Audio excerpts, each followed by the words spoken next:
Those dealing with the destruction of Hurricane Irma could be about to face another devastating bout of bad weather, as Tropical Storm Maria is predicted to strengthen into a hurricane and follow the same path. 3 storms are currently raging in the Atlantic Ocean, and one of them, Maria, which formed on Saturday the 16th of September, is gathering wind speed, with experts expecting it will develop into a major hurricane by Wednesday the 20th of September. The U.S. National Hurricane Center claimed Maria, which currently has winds near 65 miles per hour, is likely to hit the Leeward Islands by Tuesday, then head toward Puerto Rico and then towards the Dominican Republic.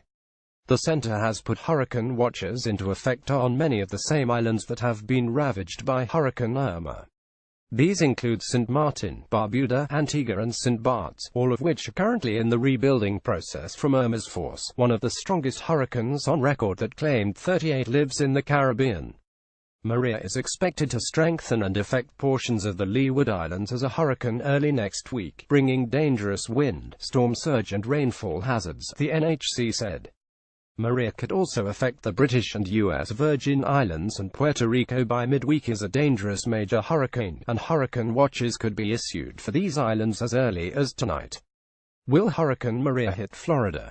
Weather experts have said it is far too early to determine whether Maria will move on to South Florida and wreak the same havoc and destruction as Hurricane Irma, which caused an exodus of residents from Miami and the Florida Keys in an attempt to escape the deadly storm. As Hurricane Irma tore through Florida, Georgia and South Carolina, it has destroyed homes, buildings, caused flooding and cut out power for days for nearly 10 million people. In total, the death toll from the hurricane hitting land in the U.S. is at 26 and counting. Currently, Maria is approximately 400 miles southeast of the Lesser Antilles and is heading towards the Caribbean at a rate of 15 miles per hour. It is likely that Maria's wind speed could reach up to 100 miles per hour by the time it reaches the Dominican Republic and Haiti.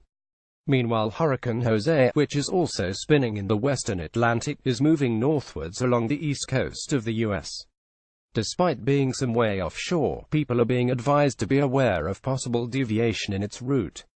While Jose is currently forecast to remain offshore of the U.S. coast from Virginia northward to New England, the large cyclone could cause some direct impacts to these areas, and any deviation to the left of the NHC forecast track would increase the likelihood and magnitude of those impacts, the Hurricane Center told CNN. The third storm lurking out in the Atlantic is Tropical Storm Lee, which formed on Saturday the 16th of September. However, it is unlikely to threaten any land as it spins almost 800 miles southwest of Cape Verde and will likely weaken and fade away.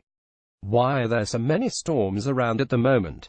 Many will ask why there are so many storms and hurricanes developing at the moment, and while it is hurricane season, favorable conditions in the Atlantic are helping to fuel devastating storms.